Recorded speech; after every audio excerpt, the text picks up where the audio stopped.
tu es. Oh,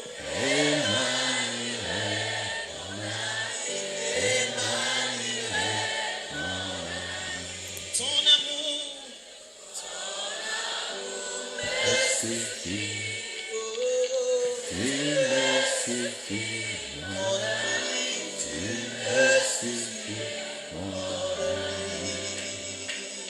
mon ami,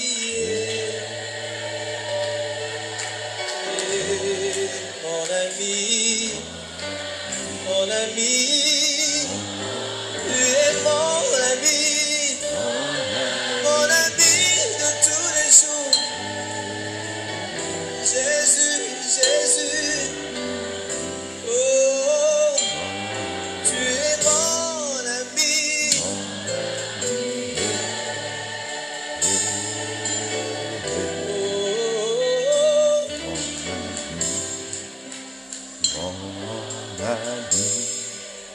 Je t'aime, tu le sais. Je te porte dans mon cœur. Et mon cœur bouillonne d'amour pour toi. Tu es mon ami. Ah, je t'aime, tu le sais. Hey, je te porte dans mon cœur d'amour. Et mon cœur bouillonne. Tu es mon ya. Oh, moi je t'aime, tu le sais bien. Mon Jésus, Je te porte dans mon cœur. et mon cœur bouillonne d'amour. Pour toi. Tu es, je le dis, je t'aime, tu le sais. Je t'aime, tu le sais. Je te porte dans mon cœur. Et mon cœur bouillonne d'amour pour toi.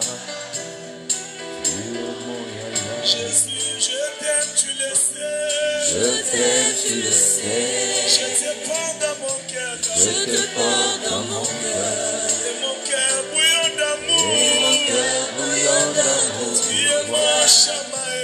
Tu es mon Samaï. Jésus, tu m'aimes, je le sais.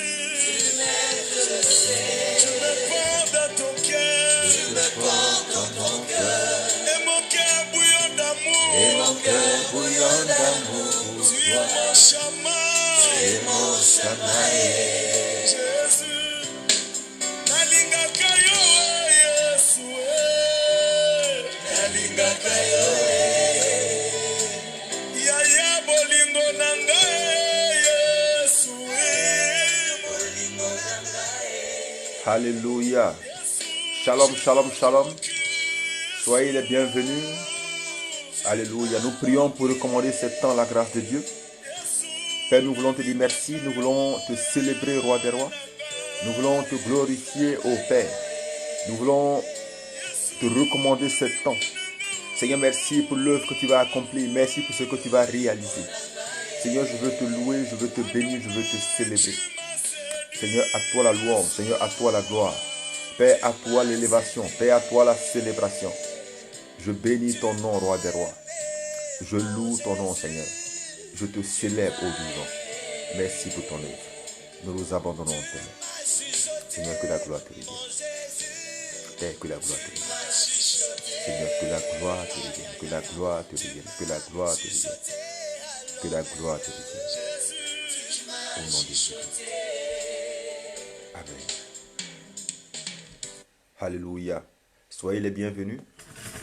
Nous vous saluons dans le merveilleux et précieux nom de notre Seigneur et de notre Sauveur, Jésus-Christ de Nazareth. Amen. Nous sommes dans notre thème du mois de septembre qui est gagner les batailles invisibles, ou du moins comment remporter les combats spirituels dans lesquels je suis engagé. Alléluia. Nous avons essayé de voir hier l'arme de la prophétie. Nous avions dit que la prophétie avait deux piliers, la parole de Dieu et le Saint-Esprit. Nous avions dit que lorsque je suis engagé dans un combat spirituel et que je décide d'utiliser l'arme de la prophétie, l'une des choses importantes, je devais m'assurer d'être rempli du Saint-Esprit, La seconde chose que je devais faire, je devais utiliser la parole de Dieu. Je ne devais pas utiliser mes mots, mais utiliser la parole de Dieu. La parole de Dieu. C'est-à-dire prendre appui sur les Écritures. Tu dois prendre appui sur les Écritures dans le combat que tu mènes. Et nous avions dit hier que, nous avions expliqué hier que le fait de vivre dans le péché, le fait de demeurer dans le péché, rendait l'utilisation des Écritures inefficace. Ou du moins, si je prends conscience que je vis dans le péché, l'une des choses que je dois faire, c'est de chercher dans les Écritures comment faire pour sortir de ce péché. Amen. Ce soir, je veux ouvrir une parenthèse. Je n'ai pas reçu de message particulier, mais le Saint-Esprit a attiré mon attention sur quelque chose que je veux partager. Et puis, nous allons prier. Nous allons prier. Lorsque le diable se lève contre quelqu'un, lorsque le diable se lève contre toi, le principal enjeu du combat spirituel, c'est d'abord de rompre ta relation avec Dieu, c'est de te séparer de Dieu. Ça veut dire que lorsque le diable t'oppresse, ce qu'il vise en premier, c'est de te pousser à te révolter contre Dieu. De te pousser à te révolter. Et la révolte contre Dieu prend plusieurs formes. Elle prend plusieurs formes. La révolte contre Dieu peut prendre la forme du découragement. La révolte contre Dieu peut prendre la forme des murmures. Elle peut prendre la forme de l'apitoiement. La révolte contre Dieu peut me pousser dans le relâchement de la prière. Elle peut me pousser dans le relâchement de la piété. La révolte contre Dieu peut m'amener à regarder sur le fait que je prie depuis longtemps et je n'ai pas de résultat. C'est-à-dire qu'il peut m'amener à croire que Dieu ne me défendra pas, Dieu ne me défendra pas.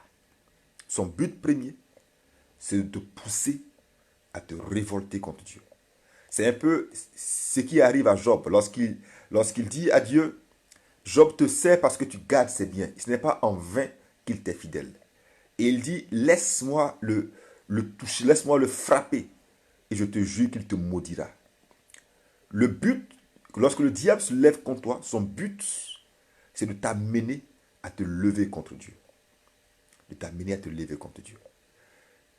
C'est pourquoi il est important que tu vérifies tes motivations dans ta relation avec Dieu. Ça veut dire que quand quelqu'un est avec Dieu pour des biens matériels, quand quelqu'un est avec Dieu pour un intérêt personnel, lorsque les combats spirituels vont se lever, cette personne risque de se révolter. Parce que quand le combat va se lever, le diable va se mettre à attaquer ce à quoi ton cœur est attaché.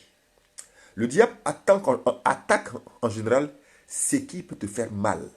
C'est-à-dire, il va attaquer ce à quoi ton cœur est attaché. Ce à quoi ton cœur est attaché. Ce qui peut t'amener à te révolter. À te révolter.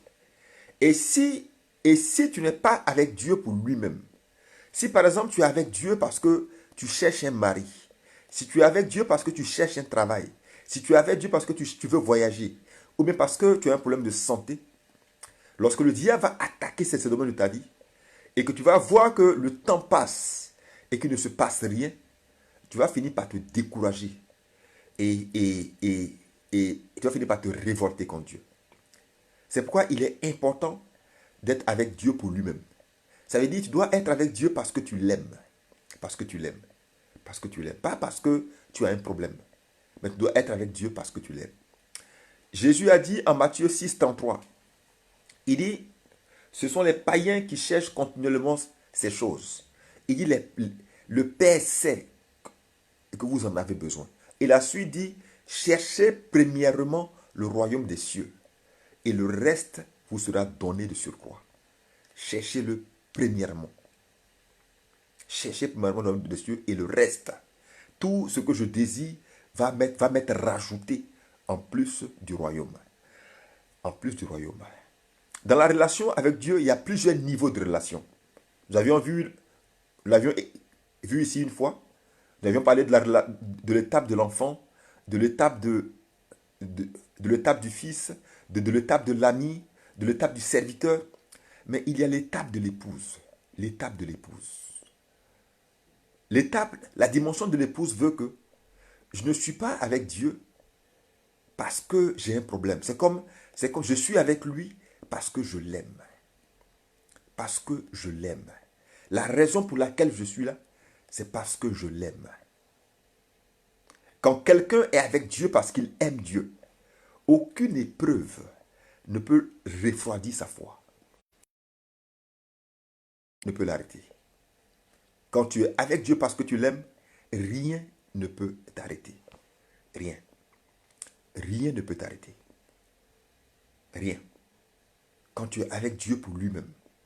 C'est pourquoi il est important, quand tu pries, de prier pour ton cœur. De prier pour ton cœur. C'est-à-dire que de prier pour ton cœur, de prier pour ton cœur. De dire à Dieu, Seigneur, donne-moi la grâce de t'aimer. Je veux t'aimer véritablement. Quand Moïse donne les 10 commandements, le premier commandement c'est tu aimeras le Seigneur ton Dieu. Le premier commandement c'est tu aimeras. Premier commandement, tu aimeras le Seigneur ton Dieu de tout ton cœur, de toute ton âme et de ta force. Tu l'aimeras. Ça veut dire que la première chose que Dieu attend de toi, c'est d'abord que tu l'aimes. Première chose. Ça vient avant le jeûne. Ça vient avant la prière. Ça vient avant le combat spirituel. Ça vient avant les offrandes. La première chose que Dieu attend de toi, il veut que tu l'aimes. Première chose, il veut que tu l'aimes. Quand tu aimes quelqu'un, tu as plaisir à être avec lui. Ça veut dire que quand tu aimes Dieu, prier n'est pas pénible. Parce que tu ne viens pas prier parce que tu veux régler des problèmes. Tu ne viens pas prier parce que tu as des sujets à présenter. Mais tu viens prier parce que tu veux être avec Dieu. Ça veut dire que ce que tu aimes, c'est être dans sa présence. Quand tu aimes Dieu, tu prends plaisir à être dans sa présence. Quand tu aimes Dieu, tu aimes lire la Bible. Parce que quand tu aimes quelqu'un, tu veux le connaître. Ça va de soi. Quand tu aimes Dieu, le jeûne devient plus facile. Quand tu aimes Dieu, l'offrande devient plus facile. Ça veut dire que quand tu aimes Dieu, peu importe le montant de l'offrande, ça ne dit rien du tout. Parce que ta motivation, c'est d'abord parce que tu l'aimes. Tu es là parce que tu l'aimes. Pas pour une autre raison. Tu es là parce que tu l'aimes. Juste parce que tu l'aimes. Juste ça. Si tu n'aimes pas Dieu, tu vas dire, mon âge avance et il ne se passe rien. Et tu vas te décourager. Si tu n'aimes pas Dieu, tu vas dire, je vieillis et je n'ai pas de travail. Et tu vas te décourager. Ça veut dire que pour vérifier si tu aimes Dieu ou bien si tu ne l'aimes pas, il faut voir par exemple, lorsque ce que tu attends de Dieu prend du temps et que tu ne le reçois pas, comment tu réagis? Quelle est ta réaction lorsque ce que tu demandes, tu ne le reçois pas? Quelle est ta réaction? Quelle est ta réaction? Si ce que tu demandes, par exemple, tu ne le reçois pas et que tu te révoltes ou bien et que tu te décourages, ça veut dire que cette chose a été en mesure de t'amener à te révolter contre Dieu. Et si quelque chose est capable de te pousser à la révolte, si quelque chose est capable, parce que la révolte et le découragement ne sont que deux facettes d'une même médaille, ou du moins deux faces d'une même pièce. Ça veut dire que si une situation peut t'amener à te décourager, ou bien si une situation peut t'amener à te révolter, c'est qu'il y a un problème. C'est qu'il y a un problème. S'il y a un problème. Tu dois sonder ton cœur. Tu dois sonder ton cœur. Jésus dit, le diable vient et il n'a rien en moi. Tu dois sonder ton cœur. Quand la Bible dit que nos cœurs ne soient pas attachés aux biens de ce monde, la Bible veut dire quoi? La Bible ne dit pas de ne pas chercher du travail. Elle ne dit pas de ne pas me marier. Elle ne dit pas de ne pas travailler, de ne pas chercher à aller de l'avant. Ce n'est pas ce qu'elle dit. Mais elle dit que si ton cœur est plus attaché à quelque chose qu'à Dieu, le diable, sachant que ton cœur est attaché à cette chose-là, il va s'en servir pour te faire tomber. Il va s'en servir pour t'entraîner. La Bible dit, là où est ton cœur, là aussi sera ton trésor. Si le diable identifie, s'il sait que tu tiens à quelque chose plus que tout, il va se servir de ça pour t'entraîner. C'est pourquoi il est important que chaque jour, ta prière commence par ton cœur. Chaque jour, dis à Dieu, Seigneur, donne-moi la grâce de t'aimer plus que tout. Dis-lui, je veux vraiment t'aimer plus que tout. Tu dois prier pour cela, tu dois prier pour ton cœur. Dieu fait ce qu'on lui demande. Il exauce ce qu'on lui demande. Il dit, demandez et vous recevrez. Ça veut dire que ta requête, quand tu commences ton intercession, tu dois prier en premier pour ton cœur. Seigneur, donne-moi un cœur qui t'aime. Seigneur, donne-moi un cœur qui te craint. Donne-moi un cœur qui te respecte. Un cœur qui t'honore. Donne-moi un cœur qui est attaché à toi. Un cœur qui est attaché à toi. Un cœur qui est attaché à toi. Un cœur qui te cherche toi plus que tout. Un cœur qui ne se lasse pas de t'aimer. Donne-moi ce cœur. Donne-moi ce cœur. Ça doit être dans tes intentions. Ça doit être dans tes intentions. Et après, tu dois dire, Seigneur, donne-moi la grâce de mener une vie qui te plaît. Une vie qui réjouit ton cœur. Parce que le combat spirituel commence par le fait de mener une vie qui plaît à Dieu. La première étape du combat spirituel, c'est mener une vie qui plaît à Dieu. C'est mener une vie que Dieu approuve. Mener une vie que Dieu agrée. C'est-à-dire marcher dans les voies de Dieu. C'est le premier niveau du combat spirituel. Le premier niveau. Quand le diable vient par exemple pour t'introduire dans le péché, c'est parce qu'il sait que quelqu'un qui marche dans le péché ne gagnera jamais les combats dans lesquels il est engagé. Le diable le sait. Quand le diable vient par exemple pour te pousser à te révolter contre Dieu, c'est parce qu'il sait que les murmures, les révoltes ont empêché Israël d'entrer dans la terre promise. Je le dis à chaque fois, lorsqu'on voit les 40 ans d'Israël en Égypte, il n'y a pas d'ennemis qu'ils ont affrontés, à part les Ammonites, où Dieu a demandé à Moïse d'aller les exterminer. Mais il n'y a pas d'ennemis. Leur principal ennemi, ça a été eux-mêmes. Le désert est un combat contre toi-même. Le désert dans lequel tu es en ce moment, c'est un combat que tu mènes contre toi-même. Ce n'est pas un combat que tu mènes contre un sorcier. Ce n'est pas un combat que tu mènes contre un démon. C'est un combat contre toi-même. Ce qui a fait qu'Israël est mort au désert, c'est eux-mêmes. Eux-mêmes. C'est leur attitude en face des situations qu'ils rencontraient. Ça veut dire que quand c'était difficile, ils se rebellaient. Quand c'était difficile, ils murmuraient. Quand c'était difficile, c'est-à-dire ils élevaient la voix contre Dieu. Quand c'était difficile, ils changeaient. Et leur attitude a fini par agacer Dieu. Ça finit par l'agacer. La Bible dit, n'attristez pas le Saint-Esprit. Elle dit, il est le gage. Il t'a été donné comme gage, comme première partie, comme garantie des biens que tu recevras. Elle dit, ne l'attriste pas. Pourtant, le Saint-Esprit qui est en toi est attristé quand tu te décourages. Il est attristé quand tu pèches. Il est attristé quand tu murmures. Il est attristé quand tu te révoltes. Il est attristé quand tu décides de ne plus marcher dans les voies de Dieu parce que les choses n'avancent pas comme tu le veux. Comment est-ce que Dieu règle tes problèmes? Ça n'est pas ton problème. Ça ne te regarde pas. C'est le problème de Dieu. Toi, ton problème, c'est de demeurer dans ses voies et de rester ferme. Le reste, c'est lui son problème. Ce n'est pas ton problème. Tu dois revenir on doit revenir à la conduite. Je veux ce soir que tu te sondes. Que tu sondes ton cœur. Ma question c'est, est-ce que tu aimes Dieu? Est-ce que tu es avec Dieu pour lui-même? Est-ce que tu es avec Dieu parce que tu as des problèmes? Est-ce que, par exemple, tu t'es mis à prier parce que tu as des problèmes dans ton foyer? Ou bien est-ce que tu as commencé à prier parce que tu as des problèmes de travail? Est-ce que tu cherches Dieu parce que tu n'arrives pas à te marier? Ou bien est-ce que tu cherches Dieu parce que tu as des problèmes de santé? Pourquoi est-ce que tu cherches Dieu? Tu le cherches pourquoi? Voici la question que le Seigneur a mis dans mon cœur ce soir. Pourquoi? Pour toi. Il dit, demande à mon peuple, pourquoi est-ce qu'il me cherche? Pourquoi est-ce qu'il me cherche? Tu vois, lorsqu'on prend les évangiles, Jésus guérissait les malades, il chassait les démons. C'est-à-dire que la foule venait à lui, il les guérissait. Il multipliait le pain, mais il ne restait pas avec eux. Ça m'a frappé. Parce que la foule venait pour être guérie, la foule venait pour être délivrée, la foule venait pour...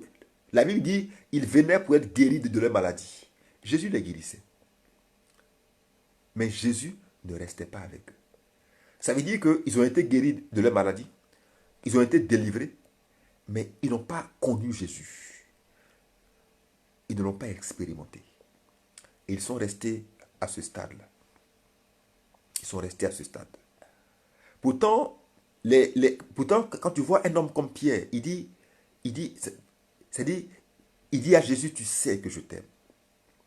Et nous savons ce que sa vie a été. Quand tu vois un homme comme Jean, il est le disciple que Jésus aimait. Et nous voyons ce que sa vie a été. Ce que sa vie a été. J'ai appris une chose avec le temps. Parfois, ce qui fait que tu n'arrives pas à sortir du péché dans lequel tu es, c'est l'amour que tu as pour Dieu. Parce que ce qui te permet de triompher du péché, c'est ton amour pour Dieu. Lorsque un péché t'enveloppe et que tu n'arrives pas à triompher, la première chose, dis à Dieu, Seigneur, donne-moi de t'aimer encore plus. Donne-moi de t'aimer encore plus. Parce que l'amour que tu as pour Dieu va te donner la force de sortir de ce péché. Va te donner la force de triompher. La force d'aller jusqu'au bout. La force d'aller jusqu'au bout. Le problème, c'est que nous nous trompons de priorité. On se trompe de priorité. Lorsque la bande de Corée s'est révoltée contre Moïse et qu'elle a dit à Moïse, est-ce à toi seul que Dieu parle? Dieu nous parle à nous aussi. Et la Bible dit que Moïse, dans sa colère, lui a demandé de devenir au devant. Mais je laisse cet exemple-là. Lorsque les anciens lorsque Moïse a voulu prouver demander à Dieu de confirmer son choix. Dieu a dit à Moïse que chacun des anciens prenne un bâton et qu'il le mette dans sa présence. La Bible dit que le bâton d'Aaron avait fleuri. Ça veut dire quoi? Quand tu aimes Dieu et que tu es attaché à Dieu, la première chose que Dieu va manifester, c'est sa présence. Sa présence viendra.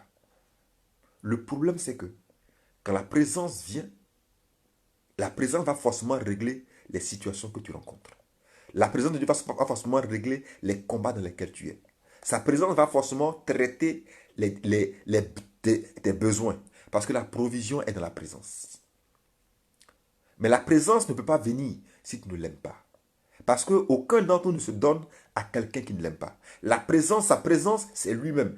Et Dieu ne donne pas sa présence à quelqu'un qui ne l'aime pas. Il guérit quelqu'un qui ne l'aime pas. Il délivre quelqu'un qui ne l'aime pas. Il donne du pain à quelqu'un qui ne l'aime pas. Ça veut dire que il peut régler dans ta vie un problème ponctuel. Il peut te faire voyager. Il peut te délivrer. Mais il ne restera pas avec toi. Ça fait que un problème va partir. C'est-à-dire aujourd'hui, tu vas être aujourd'hui dans un combat. Le combat va se régler. Demain, tu es dans un autre combat. Le combat se règle. Après, demain, tu es dans un autre combat. Pourquoi? Parce que la présence de Dieu n'est pas là. Et la présence n'est pas là parce que tes motivations, ton cœur n'est pas avec Dieu pour lui-même. Dieu donne sa présence à quelqu'un qui est avec lui pour lui-même. Et quand la présence de Dieu est là, les esprits doivent forcément partir. Ils ne peuvent pas demeurer. Hier, nous avons vu la première âme du combat spirituel.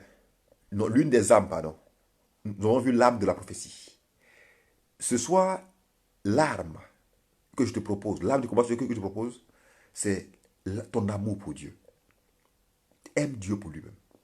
Reviens à un amour véritable. C'est ce qu'il disait à l'église d'Éphèse. Il dit, ce que j'ai contre toi, c'est que tu ne m'aimes plus comme au commencement. Ce que Dieu a contre toi, c'est que tu ne l'aimes pas. Le reproche que Dieu te fait, c'est que tu ne l'aimes pas. Tu vas à l'église, tu pries, tu jeûnes, mais tu ne l'aimes pas. Tu pries, tu jeûnes parce que tu veux régler tes problèmes, mais tu ne l'aimes pas. Tu pries beaucoup, c'est vrai, mais tu ne l'aimes pas. L'âme, une autre âme du combat spirituel, c'est d'aimer Dieu. aimer Dieu. Lorsque tu aimes Dieu, que tu l'aimes de tout ton cœur, cet amour que tu as pour Dieu fait que le diable, c'est-à-dire aucune chose du monde, ne peut prendre le contrôle de ton cœur. Et si aucune chose ne contrôle ton cœur et que c'est Dieu seul qui envahit ton cœur, le diable n'aura pas d'emprise sur toi. Il n'aura pas d'emprise. Si tu aimes Dieu de tout ton cœur, comme le premier commandant nous le dit, tu aimeras le Seigneur, le diable n'aura pas d'emprise sur toi parce que Dieu va envahir ton cœur. Pourtant, le cœur de l'homme, c'est la vie de l'homme.